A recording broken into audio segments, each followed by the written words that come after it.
ইবাদত করতে হলে শিরিক যুক্ত কোনো ইবাদত কবুল হবে না। এই বিষয়ের উপরে এক একটা পর্বের উপরে এক এক ঘন্টা করে আলোচনা দেওয়া যায়। যেমন শিরিক কোনটা, বিদাত কোনটা, সুন্নাতে রাসূল কোনটা, নিয়াতের গুরুত্ব, সবগুলো নিয়ে ঘন্টা ব্যাপী আলোচনা করা সম্ভব। জাস্ট আপনাকে আমি প্যাকেজ করে দিলাম, আমি ডিটেল আলোচনা করলাম না। কয়টা শর্ত বলেছি চাচা? ইবাদত করার জন্য কয়টা শর্ত বলেছে? আগে 1 টাকা দান করতে হলে 6টা শর্তকে পূরণ করতে হবে।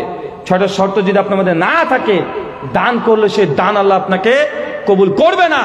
ওই দান হয়তো আপনাকে জাহান্নামে নিয়ে যেতে পারে। কারণ মিশকাতে হাদিস 205 নম্বর হাদিস আছে, কিয়ামতের মাঠে 3 শ্রেণী মানুষকে আল্লাহ আগে তুলবেন।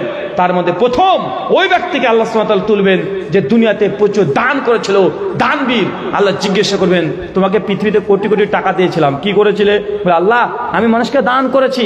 আল্লাহ বলবেন, তা কাযযাবতা, তুই মিথ্যা কথা বলছিস, আমাকে খুশি করার জন্য দান করিস নাই, তুই দান করেছিলিস। মানুষ তোকে দানবীর বলবে, এটা শোনার জন্য। দেখ, দুনিয়াতে তোকে মানুষ এখন দানবীর বলে, অতএব ফেরেশতা একে জাহান্নামে নিক্ষেপ করো। ফেরেশতারা তাকে টেনে হিসড়ে উল্টো করে জাহান্নামে নিক্ষেপ করে দিচ্ছে। তার মানে বোঝা গেল দান করে অনেক মানুষকে জাহান্নামে যেতে হবে। যেতে হবে কি হবে না চাচা? যেতে হবে। তাই শর্তগুলো আগে আপনাকে মনে রাখতে হবে। যে মনে না থাকে, ইবাদত করলে নেকি তো দূরে কথা, গোনা হয়ে যাবে। প্রথম এক, কি বললাম? ঈমান। ঈমানবিহীন কোনো ইবাদত কবুল হবে না। 2, নিয়াত খাস আল্লাহর জন্য হতে হবে। মাঝখানে কে যেন খুশি করার জন্য উদ্দেশ্য না হয়ে যায়, লৌকিকতার জন্য মাঝখানে না চলে আসে। 3, ইবাদত করার পূর্বে হালাল ইনকাম আর হালাল খাওয়া দুটো গুরুত্বপূর্ণ। শুধু হালাল ইনকামটা নয়, কি খাচ্ছেন এটাও গুরুত্বপূর্ণ।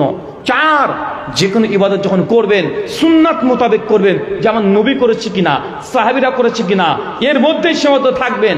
5, যে কোনো ইবাদত করার পূর্বে বিদআত যুক্ত ইবাদত যেন না হয়। যে ইবাদত সাহাবী নবী থেকে প্রমাণিত নয়, ইবাদত করা যাবে না।